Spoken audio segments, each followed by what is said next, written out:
Ryan, what kind of preparation do you guys need to become a member of the Golden Knights? Well, in order to become a team member, you have to have at least 150 free fall parachute jumps and go through a 6 to 8 week tryout period.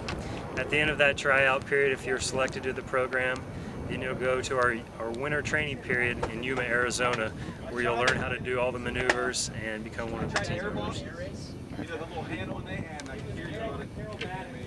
What's it like being up in the air and then jumping out? Just kind of describe the experience for someone who hasn't been a member of a parachute team.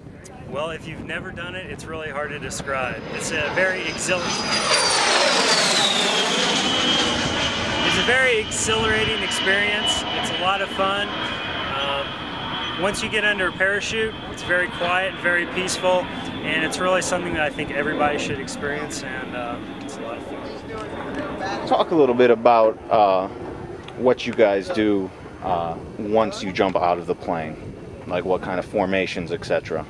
Okay, well, what we'll be doing here at the air show this weekend is doing what we call a mass formation jump, where all of our jumpers will exit the two doors in the rear of our aircraft and then come together in free fall to form a geometrical formation. Then at a determined altitude, approximately 4,500 feet, our jumpers will break away and deploy their parachutes and then land on target. How much do you guys have to practice these type of maneuvers?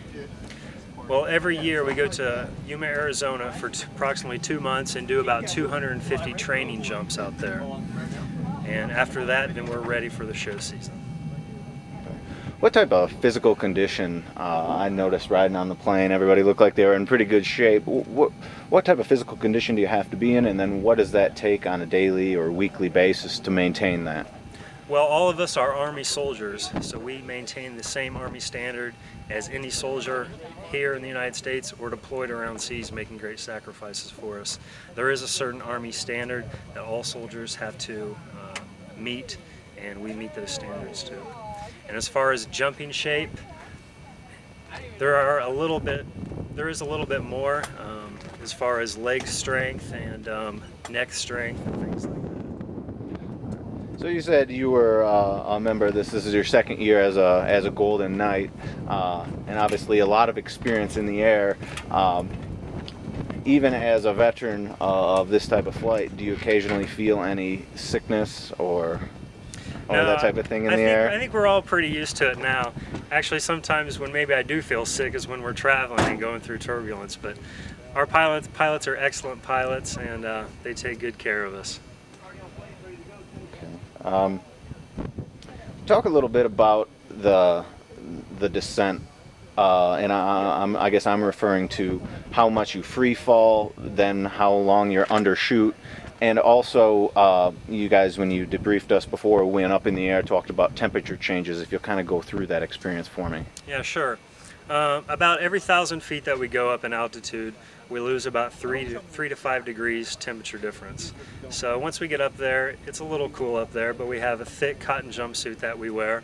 And once we jump out, we'll free fall for approximately 50 to 60 seconds and then deploy our parachutes.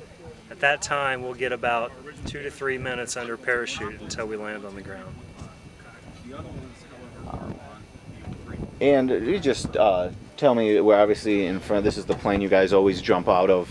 If you just kind of explain to me, what we're standing in front of here. Okay, this is our jump aircraft. This is what we jump out of and travel. This is a C-31 troop ship aircraft, which is manufactured by Fokker in the Netherlands. It's got a top speed of about 300 knots, and it has 2 large doors in the rear of the aircraft, which we jump out of. And this takes us everywhere we need to go. I guess again, describe the experience of just what's going through your mind as you're about to jump, and then once you're in the air. Well, this is our mission. Each jump, we look at it as a mission. We've got a goal to accomplish. So before we jump out, we prepare what we're going to do on the ground, then we execute it in the air. After we jump, we'll get together and we'll talk about the good things and the bad things that happen in the jump. Do everything we can to make the jump successful.